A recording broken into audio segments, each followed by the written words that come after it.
میں نے یہ سنا ہے کہ جب بندے گناہ زیادہ ہو جاتے ہیں تو اس کا حافظہ کمزور ہونا شروع ہو جاتا ہے، تو کیا یہ بات درست ہے؟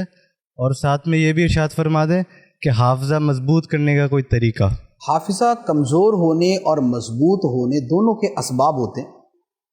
اس میں پہلے تو یہ ہوتا ہے کہ خود فطری طور پہ، پیدائشی طور پہ حافظہ کم زیادہ ہوتا ہے۔ ایک آدمی کو بات زیادہ یاد رہتی ہے، ایک آدمی کو کم یاد رہتی ہے، تو یہ پیدائشی اعتبار سے ہوتا ہے۔ اچھا، پیدائشی طور پہ جس کا حافظہ مضبوط ہے تو کم چیزیں ہیں کہ اس کی وجہ سے اس کا حافظہ کمزور ہو، اور جس کا پیدائشی کمزور ہے تو کم ایسا ہے کہ اس کا حافظہ کچھ چیزوں کی وجہ سے مضبوط ہو جائے۔ دوسری بات یہ ہے کہ حافظے کی کیٹیگری ہوتی ہے۔ بعض لوگوں کو بعض چیزیں یاد رہتی ہیں، بعض بھول جاتی ہیں۔ جیسے آپ نے دیکھا ہوگا کئی لوگ ایسے ہیں کہ ان کو راستے بڑے یاد ہوتے ہیں، ایک راستہ ایک مرتبہ دیکھ لیں گے پوری زندگی یاد رہے گا۔ جتنے بھی آٹو چلانے والے، رکشے چلانے والے، سب کو راستے بڑے اچھے یاد ہوتے ہیں۔ اچھا، کچھ لوگوں کو نمبرز بڑے یاد ہوتے ہیں۔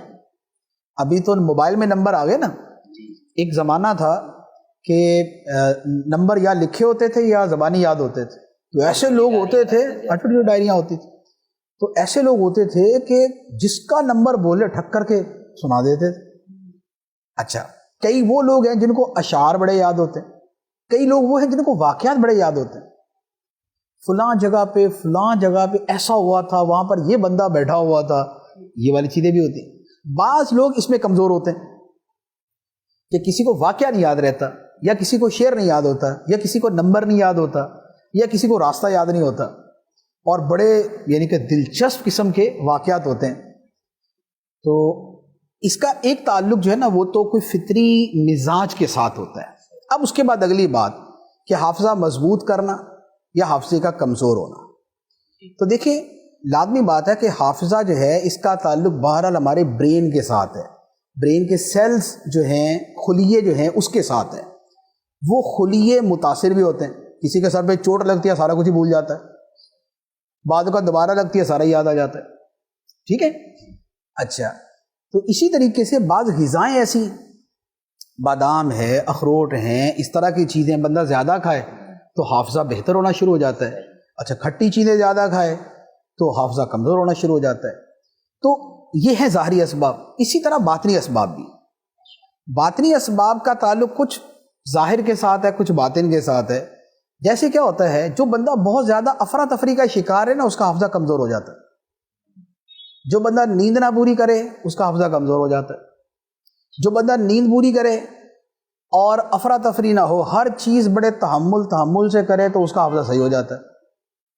اچھا، پھر اس کے ساتھ گناہ کا اور نیکیوں کا اس کا بھی اثر ہوتا ہے، اور اس کی بھی ایک بڑی وجہ یہ ہوتی ہے کہ نیکیوں کی وجہ سے جس بندے کو سکون ملنا شروع ہوتا ہے اس کا حافظہ بہتر ہونا شروع ہو جاتا ہے، اور گناہوں کی وجہ سے جس کے اندر اضطراب، بے چینی، انگزائٹی، سٹریس پیدا ہونا شروع ہو جائے اس کا حافظہ کمزور ہونا شروع ہو جاتا ہے۔ اب کوئی ایسا پتھر دل آدمی ہو کہ جس پہ گناہ کا کوئی اس کا ضمیر ہی نہیں ہے، اس کو گناہ کا ہے ہی کوئی نہیں کہ بھئی گناہ کر لیا تو کیا ہوا، اس پہ اکثر و بیشتر جو ہے نا یہ گناہ کی وجہ سے حافظے پہ اثر نہیں پڑے گا۔ کیوں؟ اس لیے کہ گناہ نے ڈائریکٹ اثر نہیں کرنا تھا، اس نے وہ جو اس کے ضمیر کے اندر اضطراب تھا بیسیکلی وہاں کے ذریعے ایفیکٹ کرنا تھا۔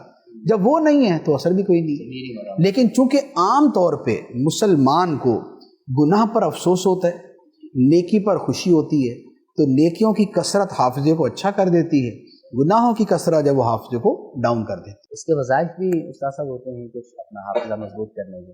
حافظہ مضبوط کرنے کے وظائف بھی ہیں، اعلیٰ حضرت علیہ رحمہ نے بھی لکھے ہیں کہ وہ جیسے ایک تشتری جو ہے پلیٹ، اس کے اوپر ایک وظیفہ ہے، وہ لکھ کے جو ہے نا وہ پیا جائے تو اس سے حافظہ مضبوط ہوتا ہے۔